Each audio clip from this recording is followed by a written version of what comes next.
Okay, well, part of circularity, which is what we're going to talk about now, is that people go to lunch, then you assume they're going to come back in a circular form. So I'm waiting, but there's a queue for tiramisu, there's a queue for coffee. I've had both of them, most of you have had both of them as well, or had none of it at all. But I'm going to keep going, otherwise we'll run out of time and start running later. It's great that on a Friday afternoon, all of you think it's worth staying. Fantastic. A number of people over lunch have said, this is really making me think differently. And it's opening my eyes. And certainly for us as moderators and the great preparation done by the Swedish Chamber, that's incredibly rewarding at a very difficult time. And we haven't mentioned Ukraine once. So we are talking about other critical issues, circularity. And I'm going to ask each of the guests in a moment, the panelists, what their definition of circularity is. I should tell you that Vianney Valès, the chief executive of Wastefront, who's sitting on the right there, he gave me a new definition of circularity. I gave him my business card. He then gave it back to me, because he doesn't do business cards. So, Sarah, first of all, Vice President of Sustainability for Electrolux. Do people understand what circularity is? That's going to be the question to all three of you. I think people probably get the fact it's about, taking out as much from the planet as it is putting back in. Ultimately that there has to be that circular model. I think probably that's the extent of it. My suggestion would be from our experience where people might think it's about recyclability or end of life or holding on to stuff for longer. I think ultimately what they don't really understand or think about as much is their own role in that there is a consequence of their use, how they use appliances or their own behavior in that circular analysis. So that's our biggest piece, that I think the consumer is not really aware that there's a huge opportunity to empower them because they're not really aware of their role in it. Or even thinking about it. Not even thinking about it. It's not part of their calculations in No, spending. and I think we talked about education earlier, so I think it's a big, big opportunity that people just don't know. And it's very confusing, isn't it? Robert, your view. Is circularity understood, even though the principle is being pushed very hard in many industrial sectors now? I believe that there are many different understandings, so it's a big question if they understand or not. I think most of the people think about recycling, the recycling phase of circularity. Yeah. Only recycling? Mostly about recycling. But do they understand, do you believe, that there is a value to something being returned and then emerging in a different form or in a similar form for reuse? Look who won the Entrepreneur Award just before lunch. It was the recycling and the different approach to the wearing of clothes. I do believe that people understand that value, but maybe to little focus on the fact that we should invest in long-lasting products or solutions. Vianney Valès, Chief Executive of Wastefront. You founded only 3 years ago. You're essentially focused on rubber waste in particular. And most people get in cars, get in vehicles, etc., etc., etc. Do they understand the need to have a circular approach to that dirty stuff, that dirty black stuff, which is rubber? Well, that's the problem. People like the circularity idea, but they need to see it. They need to understand it. When you get rid of your tires, either to a garage or a recycling center, you pay £1.5 per tire in the UK minimum, but you expect a service. You're the customer, you're all the customers, and you're expecting a service so that your tire is going to be disposed in a responsible manner, which is not the case today. So you have an open chain, not a circular chain, that we need to solve. It's our role as a responsible corporation to identify the problem, show it, and then solve it. Let me ask all three of you, certainly firstly from Electrolux point of view, what do you think the consumer attitude is? You want to sell new fridges, you want to sell new consumer goods, but at the same time, it's about promoting the idea of recycling or refashioning what is being returned, or giving that material a much longer life. How much is this creating internal tensions, let's say, in the consumer model you have, Sarah? Yeah, so I don't think it's an either or, because there's a brand loyalty element as well. Now, if anyone buys a washing machine or an oven or whatever it may be, and it breaks and you have to throw it out, you're not likely to buy that brand again. So I think being able to repair rather than always to replace, it's actually a real driver for consumer loyalty. So I think you have to see it as a journey across a lifetime of a consumer experience rather than that point of purchase. I just don't think that's a realistic business model moving forward. Ultimately, I think there will be new ways of adding to that, and actually it's hugely attractive, and we're already doing this in terms of understanding how you might give people greater access to refurbished goods. So what should we remember, most appliances as they get thrown out can actually be repaired. And then people will have greater access to appliances they might not be usually be able to afford, especially at the moment. Or increasingly, people might just lease them. So I think there's just, the just selling goods and then not worrying about it anymore. And, we never think about the consumer again. I just don't think that progressive businesses or any businesses that want to have a model moving forward think like that anymore. It's much more forward-looking. Let me press you on repair. You've got to find a repair person, not a man or a woman, or it can be a man or a woman, but someone who's got to arrive, look at the equipment, and then charge you for it. And it could be more than a new piece of equipment. How much is there a complete rethink going on there in terms of that circularity? Do you want a repair person to arrive at their convenience, and they may not have the part, and it may cost as much as a new machine, or do you want to sell a new machine? I think that there are like three pieces to it, isn't there? First of all, our responsibility as a corporate to design for repair. So that's having KPIs in terms of how you develop your products to make it make it easy for them to be repaired or serviced. And actually, you see increasingly legislation moving into that space, certainly being discussed. I know we're in the UK, but on an EU level, and in France, that type of giving a score and how repairable, so to speak, a product is already in existence.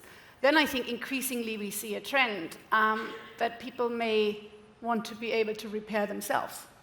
So that's, you can have we call it like a diagnostic, and we're actually piloting it in here to just understand, once you empower people and give them the right education, first of all, they can use their appliance in a way that it doesn't break. Because it's a bit like having a car. We understand we have to service that, but we probably don't think about our washing machine, but it's true. And then lastly, when you do have somebody who comes to really give you the best possible option in terms of sustainable choice, because sometimes it may be better to replace just because, there are more energy efficient products on the place. Or, you should make it easy for people to book a service. But I think in all three areas, you can really move the needle by really making it part of your business strategy. Robert, you want people to buy your new equipment. How much is in it for you to recycle and have circular Do you mean equipment? how much recycled material used to produce new product? Yes. Depends on. And also you want to sell new product, because your business depends, surely, on selling new product. So shortly about our business. So we are an interior design solution provider, but we are also a furniture manufacturer with 7 own brands. And when it comes to our own brands, it's a mixed bag. But for example, chipboard, which is an important component or material, roughly 30% is coming from recycled wood material. And steel, 20%, magnesium, 100%, aluminum between 50 and 100%. Keep going. But this is about the recycling, how we are using recycled material to produce new stuff. I would like to go back a little bit. So in front of our customers, last 10 years, we have developed an analysis tool where we can help the customer to really dig deep into what's the underlying demands. We are not telling the customer how to work, what kind of interior is needed to support their operation, but we have a powerful tool. And by doing this, we experience that into a solution, the space planning lasts much longer. So this is a starting point. Be careful to understand what is the real need, and then of course over to space planning and choosing products. So, for example, products we have a few here, but I often see task shares that looks very fresh after 20, 25 years usage. Okay, well, Vianney, given that many of us have cars, or we travel on buses, or we travel on a bike, or we travel on something which requires rubber, Yep.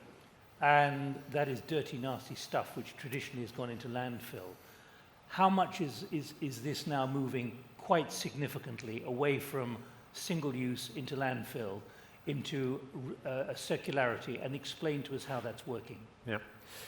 So of course I'm in a different position than Robert and Sarah, who have established businesses and have customers buying new equipment, and they have to adapt their model to the new circularity requirements. And in our case, we were born to solve a problem, a waste problem.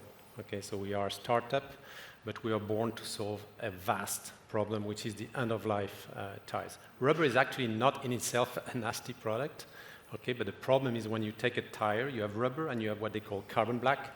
If you burn it, you just vaporize every nice component that was in the tire. It's like if you were burning paper.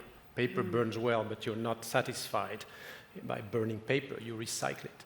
Well, it is possible to recycle those tires today. It is not the current practice. Right now, in the UK, you have 50 million tires who are reaching end of life, and 70% are either incinerated or exported with unknown destination. So we're talking about 35 million tires per year that are either burned or we don't know where they're going. We can... Are you literally saying you do not know where they're going, whether to Turkey, China, or elsewhere? We know the country of destination. We don't know what happens there because it's not a requirement to tell, what happens there. So the cycle is open, if you want. There's no requirement to close the cycle. Now, of course, this is changing very fast. Regulations are going in the right direction. As I mentioned, there's already a penalty to dispose of the tire. That's good because it forces people to find a solution. There's also, from the tires manufacturers, a big push to get into recycling, such as, in your case, established businesses where they need to show circularity. So they are our customers. They want us to find a solution where they can recycle this carbon black into new tires. And then we close the loop, and we have an 80% reduction in CO2, a very significant reduction in CO2 with technologies that are available. So we are in the middle of an ecosystem. We need to put everyone together, consumers, which is all of us, tire manufacturers, big corporation that can build, big construction company that can build big green plants and solve the problem in a large scale. We don't want to be small because otherwise we're not moving the needle. There's an emergency here. We can reduce by 80% the footprint of what we do with tires. And the problem worldwide, by the way, is 3 billion tires a year, okay? So we can solve that 80% reduction in CO2, which would be aligned with the Paris objectives, and we can do it at large scale. One single plant of ours, and they take time, unfortunately, to build, 2 years, can solve 20% of the end-of-life tires problem in the UK. But who pays for it? Well, investors. That's where I have also a little, different position than Sarah and Robert, because I'm new, so I have the privilege of inventing my business model, but I need investment. To get started, I need investment. Fortunately, the investment community is changing at an incredibly fast pace in the last year. I don't know how many of you are aware of this green taxonomy system that's kicking in right now as we speak, where big corporations have to indicate how much aligned they are with the green objectives, and investors have then to report to which companies they are investing in and how much green they are, truly measured, no greenwashing. So that shift in the investment community is going to be instrumental in helping companies like ours. Yeah. Now, what I'd like to do is, if anyone would like to come in and ask questions, either post it, but I'd prefer to hear from you with a microphone. So please, is that a hand going up? Where are you? Who's got a hand up? Okay, I'll be coming to you in a moment. The microphone is heading in your direction. Anyone else as well? We're running until the top of the hour, so we've got another 15 minutes to go. Because what I want to do now is hear from you. Remember, we are talking about circularity, and the title of this session is The Rise of Circularity and Turning Waste into Assets. The language there is important. What is regarded as waste should now be seen as an asset. Sarah, how are you reflecting that within Electrolux, and what kind of speed are you now engaging on this? I mean, as we said earlier, something that, is a huge part of our business strategy. Clearly how we make products is important, how we manufacture them, the level of recycled content that we use. I think it's a clear priority, and we were talking earlier, I think ultimately for the consumer to accept it, and we're a business that people want to buy our products, what is really positive for us, which is not true for every industry, but is that we found in our own research that when we use recycled content, either in our fridges or with vacuum cleaners, we found quite a good way of really getting to having very, very high levels of recycled content. Clearly they look different. Fridges may, the concept of white goods probably is something that will shift because, inside there'll be probably more gray. You look at vacuum cleaners, they have what is referred to like a speckled effect, which, I hope that within 5-10 years we get to a point where we're saying I cannot believe that we used to paint vacuum cleaners. I mean, how insane. Why would you do that? But the good news from our point of view is the consumer perceives it very positively. So, they're nudging consumers, giving them choices, getting to, having products that look a little bit different. Are they responding to you, or are you responding to them? In other words, are the consumers getting ahead of you on circularity? I would say, and this is my point of view, obviously, but I think when it comes to the appliance sector, it is not top of mind in terms of consumer choices. I think people in Europe understand energy labeling, but again, that's at point of purchase. I don't think people then overthink the options that they have, how they use the appliance. Like a good example is for washing machines. We know that there are significant savings that you can make in terms of carbon emissions, washing at 30 rather than 40. Now, most people, we did a big study on it, basically don't overthink it, let's face it, how their mothers did it. So even though that the technology has moved on significantly, they still wash at 40, even though there's mostly no need to do that at all. And then something I think we can all relate to, including myself, who should know better, is if you accept, okay, I wash at 30, you probably put in that extra bit of detergent just to make sure it gets clean. Surely, and how would you know that actually most of the CO2 emissions are in the detergent? So these are all easy facts that we have to find a very easy, compelling way to communicate, because ultimately, I think that's what I meant earlier when we talk about circularity and turning waste into assets.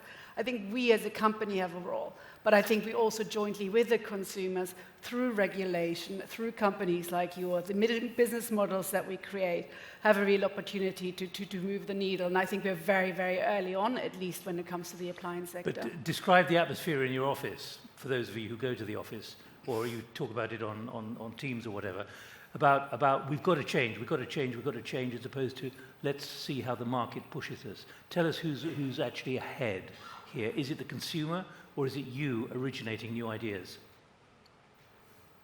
I think it is us originating new ideas when it comes to our sector, but clearly in a very, very dynamic space where the consumer, certainly in other areas, is increasingly very interested, and now we look at energy prices. I think we're aware that it's not going to be a big sell explaining why you would want to reduce your energy costs. I think so. It's a big opportunity. It's just we're not educating people as much as we could. And don't forget when washing machines, another one we were saying earlier, the interdependencies. If you wash at a lower temperature, also your clothes will last much longer. But so if you knew that, and if you knew that you use less detergent, you wash at lower temperatures, your clothes are going to last longer, which then, of course, affects the impact of the fashion industry because people don't throw stuff out as quickly. It suddenly becomes a really compelling narrative. But I think we've got, as I said, a big opportunity to tell that story. I could do some very interesting polling in this room about some of the questions you've just raised, but I'm not going to. Robert, again, who's ahead? You thinking about it, you originating it with your colleagues, or is it the consumer who's pushing you? So to start with, we focus only and just on the business-to-business market, so public-private sector in Europe, different contents between public and private. And I would say that we are from time to time ahead, clearly. And but we can also see it's picking up in demands coming from both private and public sector.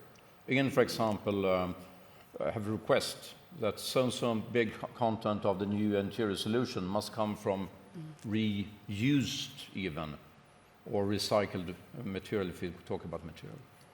And on that subject, it is part of our DNA. I mean, our company was founded back in 1942.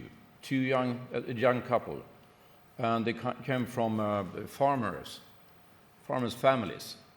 And we have discussed this. I have still the second generation is my chairman. And of course, we are very much on this topic. But to start with, I guess his parents, they would not understand our discussion. Circularity, it was a given. Why would you waste? Yeah. You shouldn't waste. Don't produce something that you don't need. And when you anyway produce it, make sure that you design and produce it with such a high quality that you can use it for a long time. And already, when you design it to be, say, easy to renovate, for example, or upgrade. So, on this subject, we have most of our series upholstered furniture are prepared already from design phase to be easily upholstered in short period of time. All right. There's one question here, and there's a gentleman down there. I'll come to you in one moment, but sorry to keep you going up and down.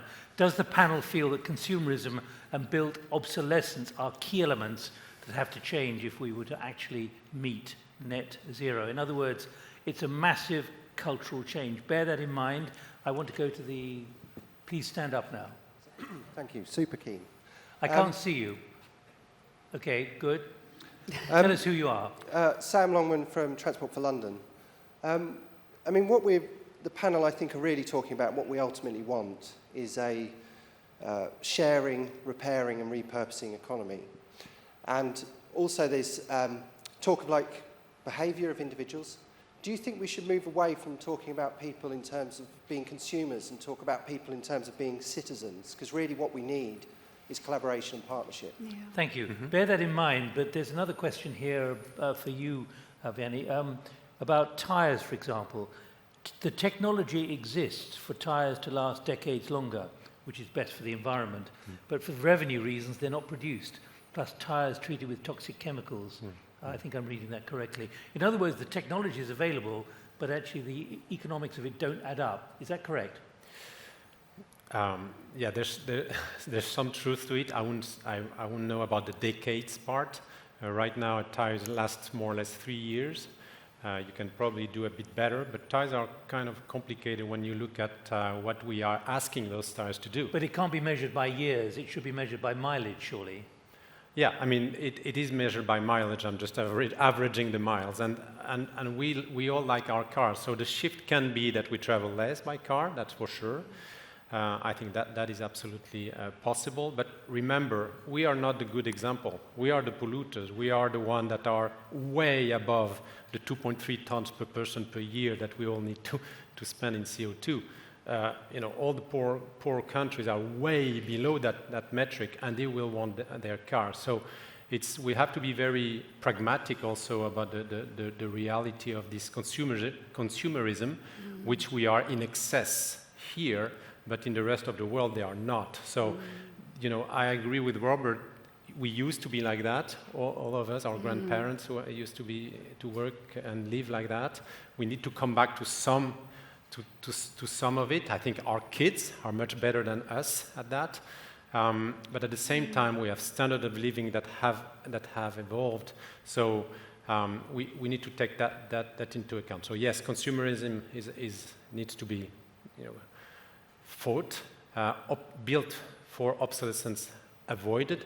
But let's be also realistic. For me, in the case of tires, I think a tire is a complicated, tool with a lot of nice component in it. It's actually quite easy to recycle. So let's just recycle, and we already reduced by 80% our footprint, which is, not so bad. You say easy to recycle, but there is a cost. Yes. Someone has to pay for it. Yeah. Are we yet at the position where if I buy a new car, or I rent a new car, or I hire a car, Yes. that I know that what's going to happen to the tires at the end of it? In other words, it's part of the deal, as opposed to a problem left to somebody else when they get rid of it. Yes, 2 years ago, I would have been hesitating a bit more in my answer. Today, it's absolutely the case. Tires manufacturers are ready to, pay the price for recycling, and hence everybody will benefit. So this circularity, in the case of tires, is absolutely feasible. I see a question that there are other companies recycling for tires, and yes, they are, and they're more than welcome. We need thousands of them, thousands of companies like us to solve the problem. So that's not an issue. And I think it's feasible. I think we're in the middle of an ecosystem in the case of tires that has reached a momentum where we can really solve it in the next 5 to 10 years. 5 to 10 years is going to take that long. Yeah. Given that, Well, no, take I'm that pushing. long? I'm Yeah. pushing on that because it's easy to keep saying 5 to 10 years on so many things. No, but the urgency is much greater than that. No, but let me interrupt you. When you build a plant like this one, it's 2 years to build it, to define it. It's 5 years. So 5 years means the plants are defined now. So it's happening. It's not talks. Let me ask all three of you, when you look around in the market, in your rivals and your competitors, are you seeing this as an important point of principle where you are at a disadvantage if you don't address circularity now? Sarah? Yeah, clearly. I mean, but I think, ultimately, it's the purpose of your company. That comes with it. I mean, clearly you want to do it and you want to have, be as profitable as you possibly can. But I think ultimately you're also doing because it's the right thing to do. Increasingly, my suspicion is also that it will increasingly within Europe, certainly, a lot of it will be regulated anyhow. So, the big piece is going to be to get ahead, to have, be well prepared, anticipate new circular business model, and anticipate how you can differentiate yourself by really looking at the consumer and explaining that they have choices. Ultimately, so I don't see it as this like either or that you do. Robert, do you see competition providing pressure? If you're not in the market and others are, then they will have a significant advantage, so you've got to move. So up to now, basically, and there's a big difference across Europe, which is our main market. The demand has been going on, I mean, in RFQs from our customers, both on private side and the public, but maybe not so hard to meet, to be honest. It has been, can you do this? Yes, nobody's really following up. The last couple of years, we can see a trend shift, where, if I put it this way, those in the industry who have a real and solid offering and supporting real circularity will have an advantage. Let me go behind me, please. David Introduce Riley. yourself. Sure, David Riley, Anglian Water. The very best examples of circularity in action I see are where we have cross-sector collaboration. Can the leaders on the panel tell us where, within their organisations, they are looking at cross-sector and applying that into their business models to enable circularity in action? And can I just check, does anyone else have any experience of cross-sector work on this, on circularity? Please, there's a behind you. Can you just move the microphone? And tell us how it's gone and what the obstacles are. Well, funny enough, I'm not actually here with David, but he's part of that. Oh, it's a stitch-up. But yes, unintended. I do also have a question. But you're sitting as well. four seats apart, so we understand. I have a question as well to go. So I'm Melissa Zanocco. I'm from the Infrastructure Client Group. And we are also involved in a kind of, I'm going to call it a global initiative, sounds a bit big, on to try and define circular economy. But the whole purpose of the Infrastructure Client Group is actually, we call it a homework sharing club. And it does actually bring together the major economic infrastructure clients to share their learning in order to accelerate it. And also because they all have the same supplier ecosystems. And so obviously if they all are consistent and they share between them, then that sort of leads to all of their supplier ecosystems. And in terms of the theory of change and how you accelerate change, what we've discovered is really that it's just holding up those examples to de-risk it for those coming behind so that they can learn from it. And actually, can I pop in my question as well? Because my question was going to be about, this session is around circularity and around waste, whereas I would maybe talk about circular economy and the sort of the whole life bit, and you did touch on it a little bit, but to me, it's the answer to all the things we're talking about. So whether it's climate change, resilience, biodiversity, or net zero, the answer is circular economy. And I'm not sure that it's more expensive, but possibly it's actually an opportunity. Right. Okay. Cross-sector. Well, where we are creating an ecosystem between companies that were not talking to each other. So we are by definition cross-sector. We have tires manufacturers on one hand, then we have aggregators of tires on the other hand. We did not really talk together. Our big customer on the part that's not carbon black on the rubber, because we're not also burning the rubber, we're selling to energy companies who want to be green also, want to do plastic from this part. They never had talked together. So now you have tires manufacturers, plastic manufacturers talking together. And because we wanted to be big, we needed a huge construction company working with us. And our project, although it's huge for us, it's 5 or 10 times too small for them normally. But they need to adapt and organize themselves so that they can build this kind of plant and adapt to the energy transition. It's all a constellation of companies that used to not work together that we put together and create this ecosystem. Not to talk about investors who look at us like an UFO and say, what's that exactly that you're doing? So we are here creating this ecosystem and trying to explain to everyone why we need to do this. Is that complementarity, or there's no competition there? No, it's complementarity. The market is so big. I mean, we are at 0%, and we need, as I was mentioning, at least 500 plants like ours. So it's not Sarah, competition. we're trying to identify where there are big changes, and you nodded agreement there. What I would say, and I'm conscious of time, is I totally agree with the lady over there that it is an opportunity, and of course it will require different business models. But there's, we're not doing it in isolation, because as you said, the investor community is changing here as well. And I think we really need to move away from like trade-offs and tensions and just thinking, okay, of course it will require a new level of collaboration. I think it's different partnerships, but I also think a big piece of it will be data availability and transparency, so we can all work together in a pre-competitive way. So ultimately, for me, it's realizing it takes an ecosystem. It's very different from companies and sectors by themselves progressing anything, because partnerships will be key in this. All right, I'm going to have to stop it now. We're on the road to net zero by 4:30 today. So we've done circularity, we've turned waste into assets, or at least given you headlines on that. Let's now move to the retailers' road to net zero, the people who are selling stuff. So Petra, do come and join us, and thank you, all three of you, for joining us.